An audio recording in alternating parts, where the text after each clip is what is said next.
INS Udayagiri, INS హిమగిరి ఈ రెండు కూడా ప్రాజెక్ట్ 17Aలో భాగంగా తయారు కాబడ్డ స్టెల్త్ ఫ్రిగేట్లు అన్నమాట. భారత నౌకాదళ చరిత్రలో ఇవి కీలక పాత్ర పోషించనున్నాయి భవిష్యత్తులో.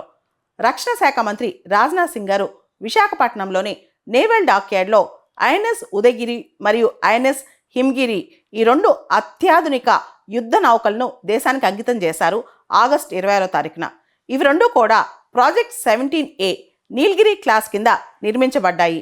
ఈ రెండు యుద్ధ నౌకలు కూడా ఒకేసారి రెండు వేర్వేరు షిప్ యార్డ్లలో నిర్మించబడి నావికాదళంలో చేర్చబడ్డాయన్నమాట.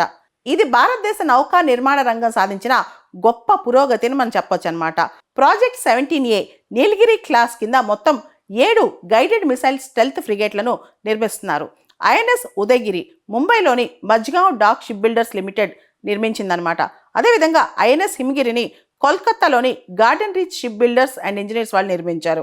ఈ రెండు యుద్ధ నౌకలు కూడా 75% ఇండిజినస్ టెక్నాలజీ, స్వదేశీ పరిజ్ఞానం మరియు పరికరాల ద్వారా నిర్మించారనమాట.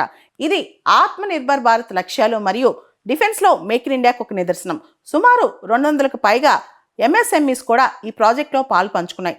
చిన్న మరియు మధ్య తరహా పరిశ్రమలు అంటే చిన్న చిన్న పార్ట్స్ దగ్గర నుంచి చాలా దాదాపు 200 ఎంఎస్ఎంఈస్ కూడా ఈ ప్రాజెక్ట్ నిర్మాణంలో పాలు పంచుకున్నాయి అన్నమాట. ముఖ్యంగా ఐఎన్ఎస్ ఉదయగిరి మరియు ఐఎన్ఎస్ హిమగిరి ఈ నౌకలకు సూర్యోదయం మరియు హిమశిఖరాల పేర్లు పెట్టారనమాట. ఈ పేర్లు భారత నావికాదళం యొక్క వారసత్వాన్ని మనకు గుర్తు చేస్తున్నాయి అన్నమాట. గతంలో అంటే 1970వ దశకంలో సేవలు అందించిన ఐఎన్ఎస్ ఉదయగిరి మరియు ఐఎన్ఎస్ హిమగిరి నౌకల పేర్లను ఈ కొత్త నౌకలకు మళ్ళా పునరుద్ధరించారు. ఈ స్టెల్త్ ఫ్రిగేట్స్ ఐఎన్ఎస్ ఉదయగిరి మరియు ఐఎన్ఎస్ హిమగిరి ఈ రెండు స్టెల్త్ ఫ్రిగేట్స్ను మన డిఫెన్స్ మినిస్టర్ రాజ్నాథ్ సింగ్ గారు ఫ్లోటింగ్ F-35 అని అభివర్ణించారు. అమెరికాలో ఈ F-35 ఎయిర్ క్రాఫ్ట్స్ అనేవి రాడార్స్ చిక్కవు అనమాట. అలానే ఈ రెండు యుద్ధ నౌకలు కూడా స్టెల్త్ ఫ్రిగేట్స్. రాడార్లు ఈ ఫ్రిగేట్స్ని కనుక్కోవడం అంత ఈజీ కాదనమాట.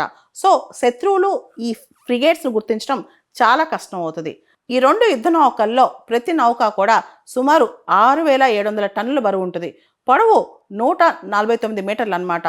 ఈ స్టెల్త్ ఫ్రిగేట్స్ ఐఎన్ఎస్ ఉదయగిరి మరియు ఐఎన్ఎస్ హిమగిరి ఇవి బ్రహ్మోస్ సూపర్సోనిక్ క్రూజ్ మిసైల్స్ను క్యారీ చేసి ఫైర్ చేయగలవు అనమాట.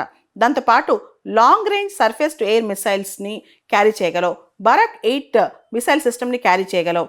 దాంతోపాటు తేలికపాటి టార్పెడోస్ మరియు రాకెట్ లాంచెస్ని క్యారీ చేయగలవు.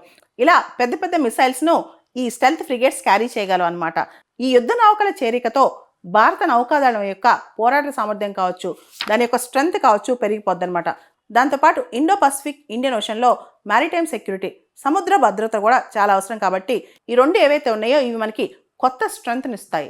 ఐఎన్ఎస్ ఉదయగిరి, ఐఎన్ఎస్ హిమగిరి ఈ యుద్ధ నౌకల్ని గార్డియన్స్ ఆఫ్ సీ అని కూడా పిలుస్తున్నారు.